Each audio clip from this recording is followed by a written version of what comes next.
कैसे हुई खिड़की छोटू बता। हाँ अच्छी है क्या? हाँ अच्छी है। पसंद आई क्या तेरे को?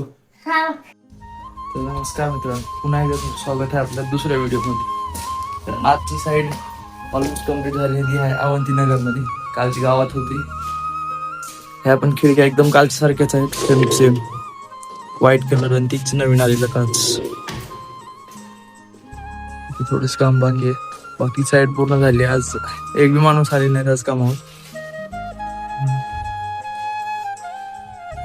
ही साईड कंप्लीट झाल्यानंतर आम्ही आलो दुकानावर आणि दुकानावरून डायरेक्ट आम्ही निघालो 12 नंबरच्या दिशेने, कारण आज आम्हाला 12 नंबरला एक खिडकी फिट करायची होती.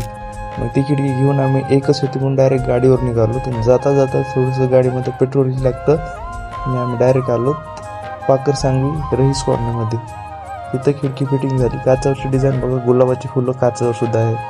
मग खिडकी फिटिंग केल्यानंतर आम्ही त्यात सिलिकॉन भरलं. कस्टमरने सांगितलं की तो खूप पाऊस येते, पाणी जास्त येते, म्हणून आम्ही त्यांना बाहेरून पण सिलिकॉन भरून दिलं, जेणेकरून पाणी घराच्या आत येऊ नये म्हणून. कैसे खिड़की छोटू? इधर ये बटन दबाने कैसे? हाँ कैसी हुई खिड़की बता इसमें. त्या मांजराला बी खिडकी आवडली होती. मांजर बी खिडकीचं काच खोलून बघत होतं. एवढं झाल्यानंतर आम्ही निघालो पुन्हा आपल्या दुकानाच्या दिशेने. तर आजच्या व्हिडिओमध्ये एवढंच. आज वातावरण बघा लातूरमध्ये किती छान झालं होतं. तर चला भेटू असेच आपल्या नेक्स्ट व्हिडिओमध्ये.